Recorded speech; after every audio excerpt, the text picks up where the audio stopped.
ओम नमः शिवाय ओम नमः शिवाय ओम नमः शिवाय ओम नमः शिवाय ओम नमो भगवते वासुदेवाय ओम देवकी सुत गोविंद वासुदेव जगतपते देव में तनियम कृष्ण त्वाम अहम शरणम गता। अथ श्रीमद् वाल्मीकि रामायण प्रथम खंड बालकांड चत्वारिंशः सर्गः। सगर पुत्रों के भावी विनाश की सूचना देकर ब्रह्मा जी का देवताओं को शांत करना, सगर के पुत्रों का पृथ्वी को खोदते हुए कपिल जी के पास पहुंचना और उनके रोष से जलकर भस्म हो जाना। ओम नमः शिवाय ओम नमः शिवाय ओम नमः शिवाय ओम नमो भगवते वासुदेवाय ओम देवकी सुत गोविंद वासुदेव जगतपते देहि में तनियम कृष्ण त्वाम अहम शरणम गतः। देवतानां वचा श्रुत्वा भगवान् वै पितामहः प्रत्युवाच सुमन्त्रस्तान् कृतान्त बलमोहितान् यस्येयं वसुधा कृत्स्ना यस्येयं वसुधा कृत्स्राः वासुदेवस्य धीमतः महिषी माधयस्यैषा सः एव भगवान् प्रभुः कापिलं रूपमास्थाय धारयत्यनिसंधरां तस्य कोपाग्निना दग्धाः भविष्यन्ति नृपात्मजाः पृथिव्यश्चापि निर्भेदो दृष्ट एव सनातनः सगरस्य च पुत्राणां विनाशो दीर्घदर्शिनाम् पितामह वचः श्रुत्वा त्रयस्त्रिन्दसरिन्दमा देवाः परं संहृष्टाः पुनर्जग्मुर्यथागतम्। ओम नमः शिवाय। सगरस्य च पुत्राणां प्रादुरासीन महास्वनः पृथिव्यां विद्यमानायां निर्घात असमनिष्वनः ततो भित्वा महीं सर्वां कृत्वा चापि प्रदक्षिणं सहिता सागरा सर्वे पितरं वाक्यं ब्रुवनो परिक्रांता मही सर्वा सत्ववन्तश्च सूदिताः देवदानव रक्षांसि पिशाचोरगपन्नगाः नाचापश्यामहेश्वस्वम् नाचापश्यामहेष्वं ते अश्वहर्तारमेव च किं करिष्यति भद्रं ते बुद्धिरत्र विचार्यताम्।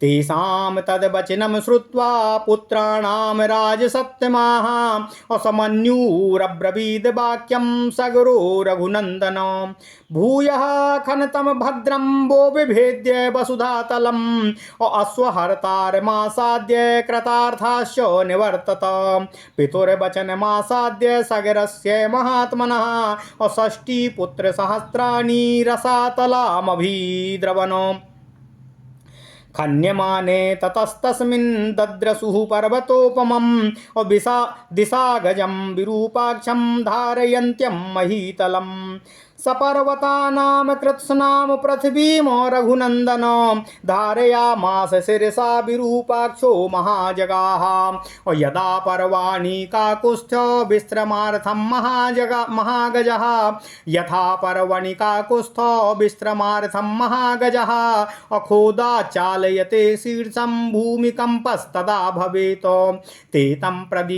ते तं प्रदक्षिणं कृत्वा दिशापालं महाजगम् अमन्यमानो हि ते रामा जगमुर्भित्वा रसातलं ततः पूर्वां दिशं भित्त्वा दक्षिणं विदिभुः पुनः दक्षिणस्यापि दिशि दद्रसुस्ते महाजगं महापद्मं महात्मानम् असुमहत्पर्वतोपमं शिरसा धारयन्त्यं गां विस्मयं जगमुरुत्तमम् ते तं प्रदक्षिणं कृत्वा सगरस्य महात्मनः षष्टिपुत्रसहस्राणि पश्चिमां बिभि दुर्दिशं पश्चिमायामपि दिशिः महान्तमचलोपमं दिशागजं सौमनसं दद्रसुस्ते महाबला ते तं प्रदक्षिणं कृत्वा पृष्ट्वा चापि निरामयम् अखनन्तः समुपाक्रान्तं दिशं सोमोवतीं तदा उत्तरस्यां रघुश्रेष्ठ दद्रसुरेहिम पाण्डुरम् अभद्रम भद्रेण वपुषा धारयन्त्यं महीमिमाम्। ओम नमः शिवाय ओम नमः शिवाय ओम नमः शिवाय ओम नमो भगवते वासुदेवाय। ओम देवकी सुत गोविंद वासुदेव जगतपते देहि मे तनियम कृष्ण त्वाम अहम शरणम गतः समालभ्य तथा सर्वे कृत्वा चैनम प्रदक्षिणम और षष्टिः पुत्र सहस्राणि विभिदुर्वसुधातलम ततः प्रागुत्तराम गत्वा सागराः प्रथितां दिशम् और रोषादभ्य खनन सर्वे पृथिवीमो सगरात्मजाः ते तु सर्वे महात्मानो भीम वेगा महाबला और दद्रसु कपिलं तत्र वासुदेवं सनातनं हयं चातस्य देवस्य चरन्तमविदूरता अप्रहर्षमतुलं प्राप्ता सर्वे ते रघुनन्दनाः ते तं यज्ञहनं ज्ञात्वा क्रोधपरयाकुलेक्षणा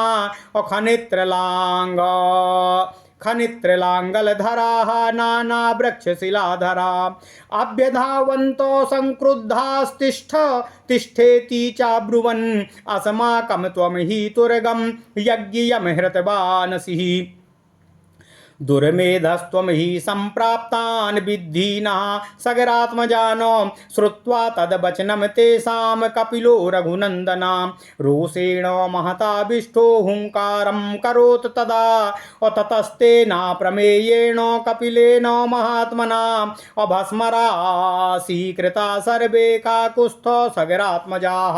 ओम नमः शिवाय। ओम नमः शिवाय। ओम नमः शिवाय। ओम नमो भगवते वासुदेवाय। ओम देवकी सुत गोविंद वासुदेव जगतपते देहि मे तनियम कृष्ण त्वाम अहम शरणम गतः। अथ श्रीमद् वाल्मीकि रामायण प्रथम खंड बालकांड 40वां अध्याय। सगर के भावी विनाश की सूचना देकर ब्रह्मा जी का देवताओं को शांत करना।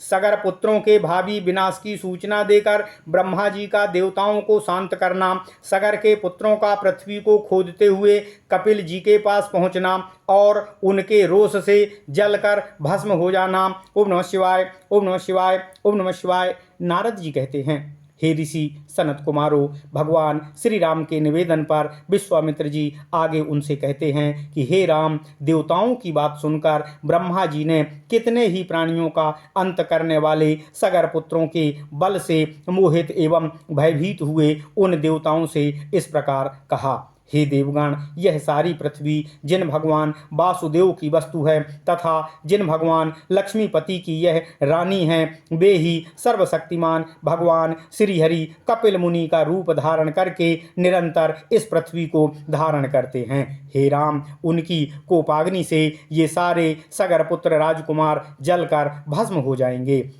हे राम, पृथ्वी का यह भेदन सनातन है, प्रत्येक कल्प में अवश्यंभावी है। श्रुतियों और स्मृतियों में आए हुए सागर आदि शब्दों से यह बात सुस्पष्ट ज्ञात होती है। इसी प्रकार दूरदर्शी पुरुषों सगर के पुत्रों का भावी विनाश भी ऐसे ही देखा है।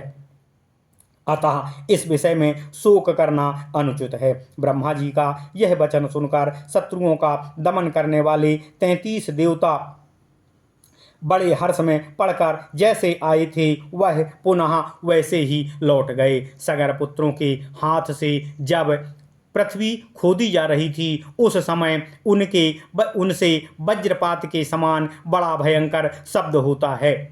इस तरह सारी पृथ्वी खोदकर तथा उसकी परिक्रमा करके वे सभी सगर पुत्र पिता के पास खाली हाथ लौट आए और बोले, हे पिताजी, हमने सारी पृथ्वी छान डाली है। देवता, दानव, राक्षस, पिशाच और नाग आदि बड़े बड़े बलवान प्राणियों को मार डाला है, फिर भी हमें ना तो कहीं घोड़ा दिखाई दिया और ना ही कहीं घोड़े को चुराने वाला ही दिखाई दिया। हे पिता, आपका कल्याण हो। अब हम क्या करें? इस विषय में आप ही हमें कोई उपाय और निर्देश देने की कृपा करें। हे रघुनंदन, विश्वामित्र जी कहते हैं, अपने पुत्रों का यह वचन सुनकर राजाओं में श्रेष्ठ सगर ने उनसे कुपित होकर कहा, जाओ और फिर से सारी पृथ्वी को खोदो और इसे विदीर्ण करके घोड़े को चुराने वाले का पता लगाओ। चोर तक पहुंचकर काम पूरा होने पर ही वापस आना। अपने महात्मा पिता सगर की यह आज्ञा सिरोधार्य करके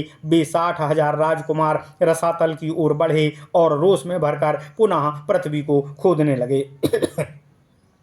उस खुदाई के समय ही उन्हें एक पर्वताकार दिग्गज दिखाई दिया जिसका नाम विरूपाक्ष है। वह इस भूतल को धारण किए हुए था। हे रघुनंदन, विश्वामित्र जी कहते हैं, महान महाराज विरूपाक्ष ने पर्वत और वनों सहित इस संपूर्ण पृथ्वी को अपने मस्तक पर धारण कर रखा था। हे काकुत्स्थिक कुलनंदन, वह महान दिग्गज जिस समय थक कर विश्राम के लिए अपने मस्तक को इधर उधर हटाता था उस समय भूकंप होने लगता था। हे श्री राम, पूर्व दिशा की रक्षा करने वाले विशाल गजराज विरूपाक्ष की परिक्रमा करके उसका सम्मान करते हुए वे सगर पुत्र रसातल का भेदन करते हुए आगे बढ़ गए। पूर्व दिशा का भेदन करने के पश्चात वे पुनः दक्षिण दिशा की ओर भूमि को खोदने लगे। दक्षिण दिशा में भी उन्हें एक महान दिग्गज दिखाई दिया। उसका नाम था महापद्म। महान पर्वत के समान ऊंचा वह विशालकाय गजराज अपने मस्तक पर पृथ्वी को धारण करता था।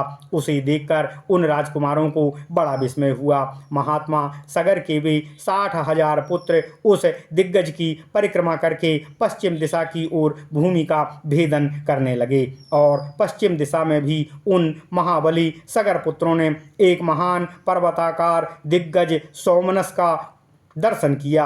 उनकी भी परिक्रमा करके उनका कुशल समाचार पूछकर वे सभी राजकुमार भूमि खोदते हुए उत्तर दिशा की ओर प्रस्थान कर गए। ओम नमः शिवाय। विश्वामित्र जी कहते हैं, हे रघुश्रेष्ठ श्री राम, उत्तर दिशा में उन्हें हिम के समान श्वेत भद्र नामक दिग्गज दिखाई दिया जो अपने कल्याणमय शरीर से इस पृथ्वी को धारण किए हुए था। उसका कुशल समाचार पूछकर राजा सगर के वे सभी पुत्र 60,000 पुत्र उसकी परिक्रमा करने के पश्चात भूमि को खोदने के काम में पुनः जुट गए। समस्त सुविख्यात पूर्वोत्तर दिशा में जाकर उन सगर पुत्रों ने एक साथ होकर रोषपूर्वक पृथ्वी को खोदना आरंभ किया। इस बार उन सभी महामना महाबली एवं भयानक वेगशाली राजकुमारों ने वहां सनातन वासुदेव स्वरूप भगवान कपिल जी को देखा। राजा सगर के यज्ञ का वह घोड़ा भी भगवान कपिल के पास ही चर रहा था। हे रघुनंदन, विश्वामित्र जी कहते हैं, उसे देखकर उन सभी राजकुमारों को अनुपम हर्ष प्राप्त हुआ। भगवान कपिल को अपने यज्ञ में विघ्न डालने वाला जानकर उनकी आंखें क्रोध से लाल हो गईं। उन्होंने अपने हाथों से खंती, हल और नाना प्रकार के वृक्ष एवं पत्थरों के टुकड़े ले रखे थे। वे सभी राजकुमार अत्यंत रोष में भरकर उनकी ओर दौड़े और बोले, अरे खड़ा रह, तू ही हमारे यज्ञ के घोड़े को चुराकर यहाँ लाया है। हे दुर्बुद्धे, अब हम आ गए हैं, तू समझ ले, हम महाराज सगर के पुत्र हैं। हे रघुनंदन, विश्वामित्र जी कहते हैं, उनकी बात को सुनकर भगवान कपिल को बहुत क्रोध हुआ और वे रोष के आवेश में ही उनके मुंह से एक हुंकार निकल पड़ी। हे श्री राम, उस हुंकार के साथ ही उन अनंत प्रभावशाली महात्मा कपिल ने उन सभी सगर पुत्रों को जलाकर राख का ढेर कर दिया। ओम नमः शिवाय। इत्यार्षे श्रीमद् रामायणे वाल्मीकिये आदि काव्ये बालकांडे ४४ सर्गः। इस प्रकार श्री वाल्मीकि निर्मित अर्थ रामायण आदि काव्य के बालकांड में 40वां सर्ग पूर्ण हुआ। ओम नमः शिवाय। ओम नमः शिवाय। ओम नमः शिवाय। ओम नमो भगवते वासुदेवाय। ओम देवकी सुत गोविंद वासुदेव जगतपते देवमेतन्यम कृष्ण त्वाम अहम शरणम गतः। ओम नमः शिवाय। ओम